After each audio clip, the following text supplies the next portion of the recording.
For many, this may just be statistics. 9 killed, 33 injured. But do remember, 9 families, life will never be the same for them again. For example, the family of Kitusani, he was all of 2 years old. And his family wanted him to have strong civilizational values, know more about our culture, about our religion, took him on a pilgrimage. Or the case of Anurag Verma. Anurag was all of 14 years old. A full life ahead of him. Anurag Verma is also dead. Prince Gupta, again 14 years old, injured. Palak Gupta, she's only 10 years old. She's also injured. Diksha, 5 years old, injured. Raghav, 3 years old, injured. Why are we telling you names of these children? Because we want you to know the real face of Pakistan's state-sponsored radical Islamist terror that targets even little children. Imagine this terrorist, according to security forces, he not only fired at the bus driver, but when the bus plunged off the road and fell into a khud, he actually opened fire and fired indiscriminately, as did the other terrorists at the bus. Their aim was to kill these Hindu pilgrims who were in Jammu and Kashmir on a pilgrimage, and this is a tourist circuit. Now the Jammu and Kashmir police can't even ensure safety of a well-known religious tourism circuit in the face of terror. That just goes on to show how prepared they are to deal with this, and the Amarnath Yatra will start in some time. Now let's listen in to the Director General of Jammu and Kashmir Police, R.R. Swain, who says that these terrorists are Pakistani, perhaps retired soldiers of the Pakistan Army, the military precision with which they fired at this bus. Listen in. Well, this was surely a very unfortunate terror attack. And as we have been saying, that these are foreign terrorists who have somehow managed to come inside, and with the help of an extremely handful small group of agents, they are managing to somehow survive in jungle hideouts, avoiding the population. But eventually they are here to disrupt the overall environment of the control and the order and the peace and the security that we have been striving to get back. Sir, how many terrorists were involved in this terror attack that took place yesterday, and were all these terrorists Pakistani terrorists? Well, you see, the number of terrorists roughly is around 4. There could be an associate who perhaps can be a +1. But that is the size that as of now we come to know of it. And our efforts are on now to get at them, since these are operational details. The situation on ground is very troublesome. 9 killed in Reasi. Remember, on the 5th of May 2023, 5 Special Forces soldiers were killed in an ambush in Rajouri. It's the same axis south of Pir Panjal. On the 20th of April in 2023, another 5 soldiers were killed in yet another ambush, again on the Poonch-Rajouri axis. On the 2nd of January 2023, 2 children were killed in an IED blast. 9 soldiers had been killed, including 2 JCOs, in 2 separate operations south of Pir Panjal. Of course, that happened in 2021. But this is the belt. This is the belt where Pakistan is desperately trying to revive terrorism south of Pir Panjal. But with the most battle-hardened army, with the best equipment, including drones, intelligence inputs, technical surveillance, is it the lack of human intelligence that terrorists are still operating south of Pir Panjal? What are the security forces doing, and where are they going wrong? Joining me on this special broadcast is Lieutenant General Syed Atta Hasnain. He's former Kashmir Corps Commander, and SP Vaid is former Director General of the Jammu and Kashmir Police. Also with me is Ifra Jan. She's the social media and digital platforms in charge of the National Conference. In a moment, we'll also be joined by the BJP spokesperson. But General Hasnain, this terrorist appears to have come out of nowhere. He stands in the middle of the road, uses his assault rifle to shoot the driver, and then indiscriminately shoots at the bus as it plunges off the road and disappears. Is this in your appreciation, cocking a snook at India's intelligence agencies, police, army, CRPF, operations, and that too, what do you make of the timing just before the swearing in of the Narendra Modi government 3.0? Thank you, Gaurav. Thank you for inviting me for this program. And I start by expressing my very deep regrets on the loss of innocent lives. This is unfortunate that this continues in Jammu and Kashmir despite all the efforts that we continue to make. But to answer your question, you are absolutely right. Why anything else? This is a deliberate act, chosen, the occasion and the moment has been chosen. In terrorism, the moment is very important. India is celebrating a success of democracy. India is celebrating the third inauguration of its incumbent Prime Minister. What better time for Pakistan or for our adversaries on the other side to cock a snook, as you said, your words, very correct. To cock a snook at us to say, hum abhi bhi hai yahan. We are still relevant. This issue which you are seeing happen in Jammu and Kashmir from time and again is a question of relevance. To make evident to everyone that the terrorists are relevant, the separatists are relevant, Pakistan still has a stake here. Because otherwise, if it does not happen, then in the next 1 year to 2 years, the government is going to claim Kashmir is free of terror completely and we can go about our business as usual. But Pakistan will not allow you to do that. They will ensure that despite your Article 370 having been removed, despite the fact that all these terrorists have been reduced, the strength has been reduced, the capability to do one-off actions of this kind continues. But sir, the relevance issue is the most important. Are these one-off? Because it's happening too frequently. If we lose 5 soldiers of 9 para SF, if we lose our soldiers in an ambush, if terrorists film the ambush of a military truck which is actually carrying iftar and Eid, food and fruits for local villagers, this is more frequently than one-off. But Mr. Ved, is this failure both of intelligence and operations at a tactical level, or is there a failure at the higher direction of war? We are perhaps just living from one crisis to the other and just saying we are resilient और हम मुंह तोड़ जवाब देंगे आतंक को, मुंह तो हमारा टूट रहा है. Gaurav, you're right.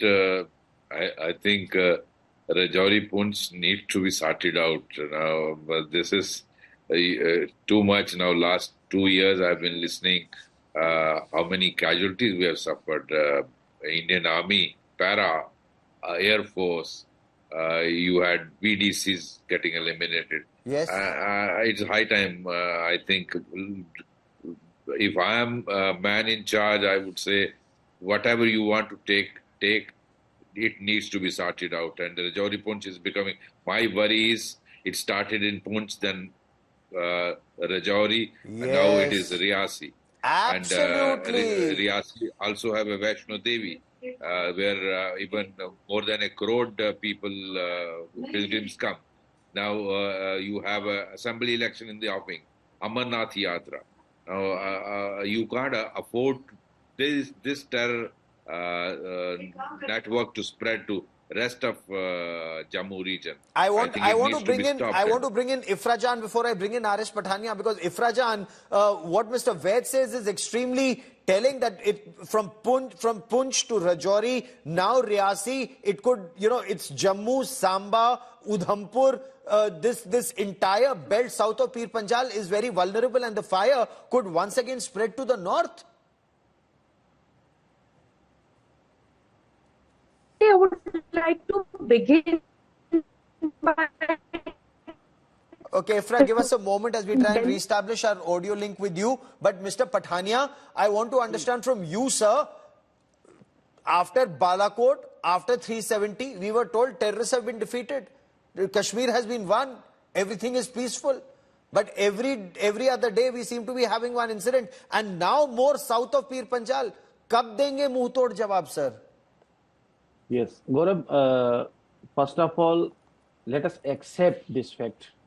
It is not that it is Bharatiya Janata Party's fact or it is NDA Sarkar's fact. It is a fact which has been acclaimed by the international community and virtually by almost all the players involved with the show that terrorism has reduced considerably in Jammu and Kashmir. Now, coming to the crux of the story, which you have been pointing out, sir, the Patadoria attack, the attack at Rajouri, the attack at Reasi, the attack at Udhampur, Basantagir, they stand as blots and they stand as challenge before the establishment, may it be police, may it be security, may it be intelligence, they stand as a challenge. And for the Bharat Sarkar also, they stand as a challenge. And I think we shall, and we would be able to beat it in the next future. That's one part of the affair. You see, Pakistan has not been able, a wolf cannot change its spots.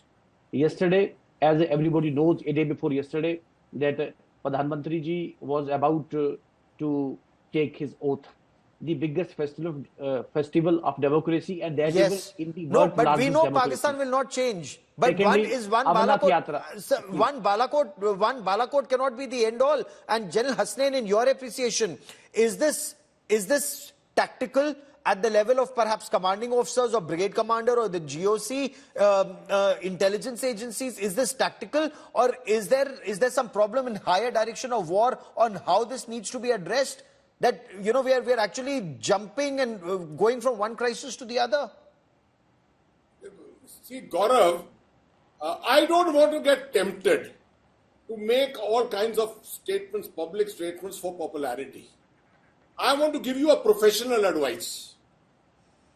In Kashmir, an incident of this nature can be from sub-tactical, can go strategic in 5 minutes. Yes. And that's the intention behind this whole thing. India cannot go to war every 5 minutes. No. That is what Pakistan knows, that they are going to exasperate you. We have to have the patience and the stamina to make sure, and our capability to make sure that this is negated and neutralized completely. Already by comparison, if you see what was there in 2020, 21, 22 does not exist today. You've had 4 or 5 major incidents, I agree. But this is exactly what happens at conflict termination, if anyone knows the understanding of the term. Terrorism does not end overnight. Anything you try does not end overnight. There are networks and networks which are here still.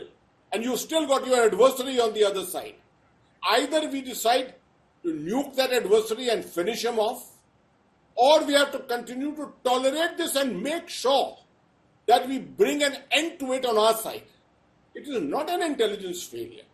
You see, intelligence can only give you up to 70%, 80%. To expect that you are God alone and 100% is available to you will never happen. No, We but have to if make the the enemy best is of bleeding available you, information. if the enemy is bleeding you, you bleed the enemy harder. If Yes, he's that imposing is cost what- on you, that is what you is impose important. more costs on him. That is what is important, that you must continue, you must initiate, and you must continue operations which are of a covert kind, which are deniable, and which cannot unnecessarily pin you down. That's exactly the strategy which has to be followed against them. And I hope we are doing it. I hope we will continue to do it. Because, Mr. Ved, very clearly to deal with 5 terrorists or 7 terrorists, when it is said that, you had to remove the entire uniform force and send it to the northern front, to the northern borders to deal with the threat there, clearly you can't bring an entire division back just to deal with 7 terrorists. That would be Pakistan winning the war, imposing costs on you. The best option, Mr. Ved, is to bleed state sponsors of terror so that he thinks 10 times before thinking of bleeding your civilians or your soldiers. And especially, I want to understand, how can they target tourists and get away, and religious pilgrims and get away with it, sir?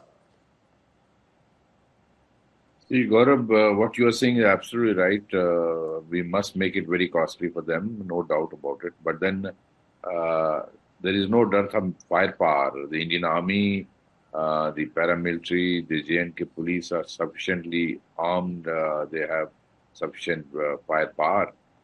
The thing which is lacking is exact location of terrorists. That's what I understand.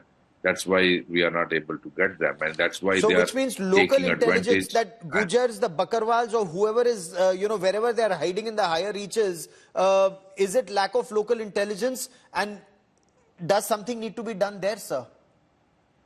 See, my understanding is, I think we need to engage with local people, local BDGs, and that is where, after all, they can't survive in isolation. Then they must be requiring some provision, something to survive, and the involvement of local people would be very, very important, because what they are communicating, what I have learned, what they are communicating is totally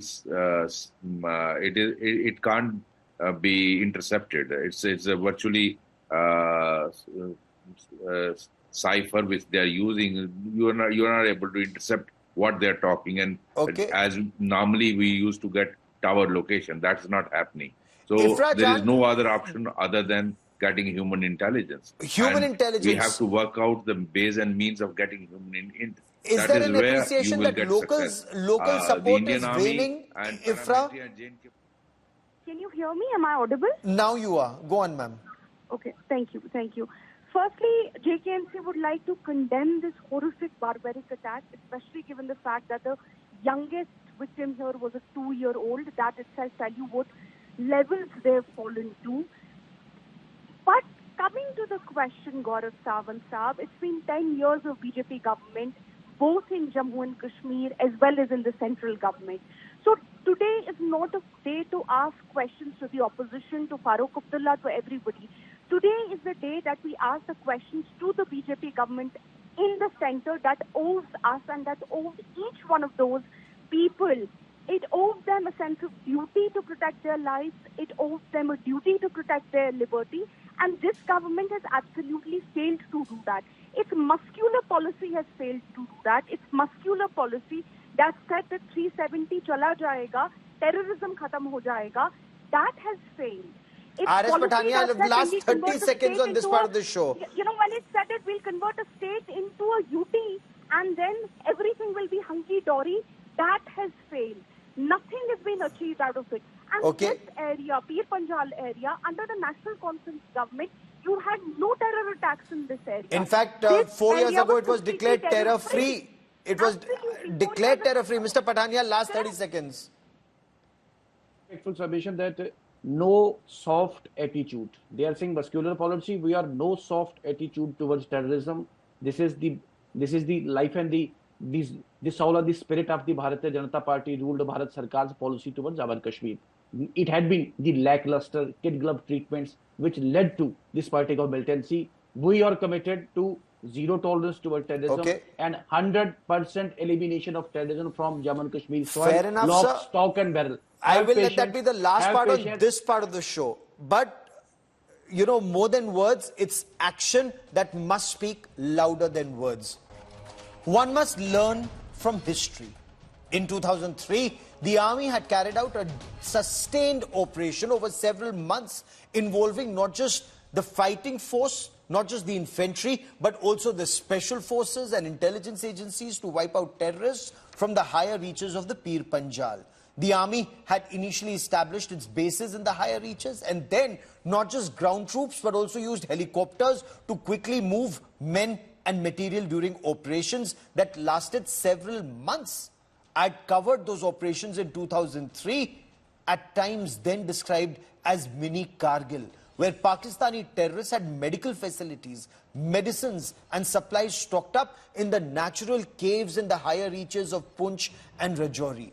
Reports said that Pakistani soldiers, porters, sometimes even Pakistani doctors came to those higher reaches to treat injured soldiers, injured terrorists and soldiers of the Pakistan army who were operating in tandem. Finally, more than 60 terrorists were killed in the operation that lasted several months with tremendous inputs given by the local community there, the Gujjars and the Bakarwals. They were seen as the backbone of intelligence-based operations. It is perhaps then time for another operation, Sarp Vinash. That was 2003. This is 2024. Local intelligence inputs will play a very critical role because terrorists, especially Pakistani terrorists, cannot operate here. Traveling from Poonch to Rajouri to perhaps north of Pir Panjal or even to Jammu and Reasi unless they have local support. It's time to eliminate these terrorists, neutralize these terrorists completely. But that's only one part of the operation. It's perhaps also time to inflict cost on the terror handlers and state sponsors of terror across the line of control. Balakot in 2019 was an absolute game changer in dealing with Pakistan's state-sponsored radical Islamist terror, as was Article 370. But those are just some steps. A lot more needs to be done. What will Modi 3.0 government do to eliminate the threat of terror? Do keep in mind, post-2019, post-Balakot, the rest of the country was safer from Pakistani terror. So we didn't have another 26/11. We didn't have terrorists striking us in either Gujarat or other parts of the country like they did with impunity before 2019. Now is the time to ensure that the entire length and breadth of Bharat, from Ladakh to Lakshadweep, from Arunachal Pradesh to Gujarat, is safe from Pakistan's state-sponsored radical Islamist terror. And we'll be tracking that story very closely. That is all I have for you on India First this evening. Many thanks for watching. Good night.